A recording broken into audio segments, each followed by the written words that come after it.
We're gonna have the big unveiling. Woo! All right, Hubheads, here we go. World of Wheels 2009 Detroit, better known as the Chip Foose Show. And we're here with the man himself, standing in front of his beautiful Terracuda. This is a work of art, brother. Oh, thank you very much. You know, I gotta thank Darren Metropolis. It's something my dad always said, you're only as good as your customer allows you to be. Well, Darren and his brother Evan brought in this 70 Cuda and said, you know, just have some fun with it. We didn't go too wild, but we just had a lot of fun reproportioning. We pulled the wheels forward, we reshaped the drip rails. A lot of little subtle modifications around the bumper area, the grille, the rear end of the car. But underneath, it's all brand new. We got a complete chassis, independent front. We got a 4-bar rear suspension in the rear. We clay modeled the interior. Everything's leather wrapped. We got the Cobra seats.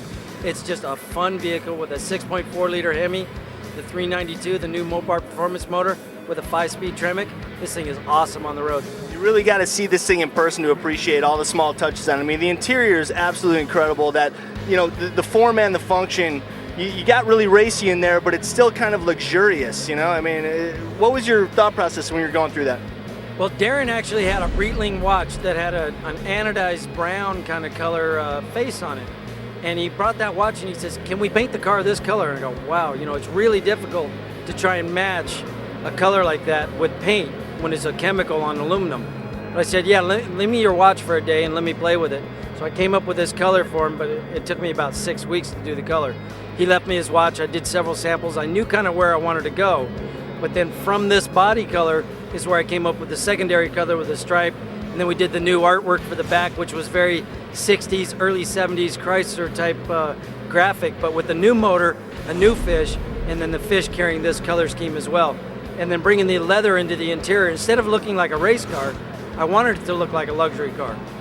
And you really accomplished that, but it is still completely safe with the harness seatbelts in there. And going back to that watch for a second, how long did you spend at the BASF laboratories perfecting that color? Well, that one I did at my shop. But then when we did our line of Foose colors for BASF, I was back there for a week. Had a blast. Just mixing and mixing and coming up with fun stuff. The cool part was they were giving me some toners and some of the metallics that aren't available today. So I got to play with those, and when they are available, we'll bring those colors out. And once again, you absolutely nailed the name of the car, incorporating the color and also the model, Terracuda. How did that come to you? Did it just all of a sudden pop into your head? Well, you know, when you look at the motor and you look at the 19 and 20-inch one-off wheels, and this thing is a real Terra on the road, and then the color is kind of a terracotta color, right. Terracuda. And so did that just come to you one day, or did you develop that name? How'd you come up with it? Because it fits the car so perfectly. Oh, well, thank you very much. When I did the color is when it clicked. I said, wow, it's kind of a terracotta. Cuda? Terracuda. And it just fit like a glove. Now tell us more about the wheels. I know these are one-off wheels as well? Yes, they are. And, you know, Mike Curtis from Mike Curtis Speed Equipment, he comes in with his laptop and we sit down and we start drawing. And this wheel is probably one of the most morphed wheels I've ever designed. Did a couple sketches, he put it in the computer, and then it wasn't originally designed for this car. I kept refining it, and then it got to a point I go, wow, this wheel would look really cool on the Cuda. And then when you look at each spoke, it kind of looks like a fishtail, and that's what I actually call the wheel. It is a production wheel now through MHT Foose Design Wheels, but it's called the fishtail. But initially when you were designing the wheels, it just kind of, like you said, morphed on the computer. How much has technology influenced wheel design? Because when you started, it was pretty much just, you know, pen to paper coming out of your mind. How much has the computer influenced wheel design? Well, the computer is what allowed the machines, the CNC machines, to actually sculpt. Where originally when they first came out, they were just graphics in a circle. So you saw a lot of different window shapes, but then it was around 96 that the computer started being able to step and shape and form. So you could design a wheel that looked more like a cast wheel and get the quality of a billet wheel.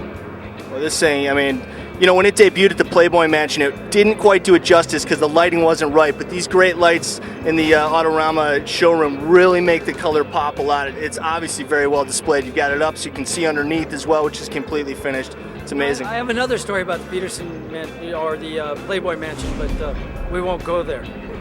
I have no idea what Chip is talking about. I saw a great friend there, and he was over by the monkey cage. Well, that's where monkey business happens, by the monkey cage. Well, let's get back to the automotive things that we're talking about.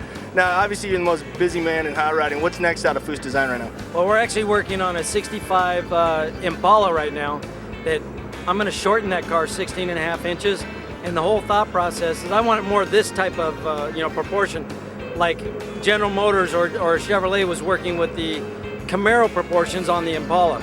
So we're going to pull this thing, we're going to shorten the wheelbase, but the cool part is I just went over to DeLillo Chevrolet in Huntington Beach. It's less than 2 miles from the shop. I bought a brand new 2008 Corvette, drove it over to the shop, and we pulled the body off. We're going to stretch that wheelbase about 6 inches. We're going to shorten the wheelbase on the Impala 8.5 inches, then pull another about 8 inches out of the back of that. And that car, we'll have it here if it's not here next year, it'll be here the year after. So it's essentially going to be an old school Impala with completely brand new 2008 Corvette underneath it. Yeah, we were going to make everything work, including the OnStar. But what I've always loved about the Impala is those lines. But I thought, they're a big car. It's a lanyard. So we're going to shorten it up and make it look more like a muscle car. And it's also got to fit the Corvette, so it's kind of, you have to do that too, right? Exactly. It kind of reminds me of what you did with the Diora 2 when you pulled that Cadillac apart and kind of built the Diora body on top of that. Yeah, that was a fun project at 5-axis. We pulled that Cadillac, brought a brand new Cadillac, brought it in, tore it all apart and just used that front wheel drive unit. And then we attached some frame rails and put a Heights front end on it and moved that motor to the back of that car. Now, I know that you're also working on a very exciting project that has to do with the Ford GT. Can you talk about that at all? Well, I'm working with Carlos Silva, who's the pitcher for the Seattle Mariners. And we're going to take a brand new GT, which is the modern GT40. We're going to pull the body off that, and I'm designing a one-off Mustang to put over that. That's going to be so killer. Now, eventually, you'll get stuff moved over to your new shop. Yeah, we're in the process of developing the shop, putting all the new walls in. We're in construction. Hopefully we'll be able to get in there and start working in about 2 months from now. Well, all right. Well, it's been, I think, 3 years since you won your last Riddler Award with the Impression? 2005, yeah. Now, when can we see Foose back in the Riddler contention? Well, we've been working on a car for Bob Smith out of Rhode Island. The car's been on hold because of financial questions, and we're actually going to get together and hopefully we're going to charge forward on it, and it'll be here hopefully at the same time the Impala is. So we're thinking, what, 2-3 years down the line maybe? At least 2 years. That's cool. Well, Chip Foose is the only man ever to win the Riddler Award more than one time. He's won it 3 times. What is that? I think Don Pilkington's won it 3 times. Okay, well, I checked that. Don Pilkington and Foose are tied for the lead, but since we're talking to Foose right now, we'll ask him about his 3 wins. Well, the first one was, I have to thank Wes Rydell, and he brought his 35 Chevy to us, and we actually started that project at his shop. We finished it at my shop, and we won in 2002. We came back in 2003 with Ron Whiteside's 34 3-window coupe. We won the Riddler then, and then I skipped a year. I was planning to bring the Impression that next year, but we skipped a year, brought it back the next year with complete and proud of what we had, and we won again. Obviously, this is the show where they give out the Riddler Award. The Grade A contestants are laid out throughout the show right now. They'll be giving out the Riddler Award tomorrow. Chip, what does the Riddler Award mean in the world of hot rodding, and what does it mean to you personally? Well, first you got to know that the Riddler Award is for Don Riddler, who started this show. And this is the most impressive automotive show anywhere on the planet. And this is somewhere that, I don't care what car it is, if I'm finishing it, I'd love to debut it, or at least bring it here and show it. And if it's a first time shown car, it's eligible to win the Don Riddler Memorial Award. And, like we've brought 3 cars, actually we've brought several cars, we've won it 3 times. I'm hoping to bring some more. But if you are involved in the hot rodding industry and you can say that, yeah, my car won the Riddler Award, that's probably one of the nicest cars on the planet. Absolutely. Now, after this, of course, you're taking the Hemisphere or the Foose Coupe to Amelia Island Concourse. Next weekend. That's going to be pretty special. Yeah, there's going to be a lot of legends from the hot rodding industry. They're bringing a car down, talking to people. Unfortunately, I'm going to miss Blackie Jajinian's Fresno Autorama the same weekend. And I'm going to have the Stallion, the Grandmaster, and the Impression up there. So all 3 Riddler winners will be there together. They're going to be up there. My 56 pickup and possibly this Cuda will be at Blackie's show if this gets back in time. So the only other car I really had was either my T-Bird or the Hemisphere. So we sent the Hemisphere to Florida, and I'll be down there next weekend. Now, I already know the answer to this question, but I'm going to ask it anyway. Chip, what's your favorite project you've worked on? The next one. Coming to you for Hub Garage, the coolest car community on the net. I'm Chris Jacobs from World of Wheels Detroit 09. Hi, I'm Chris Jacobs.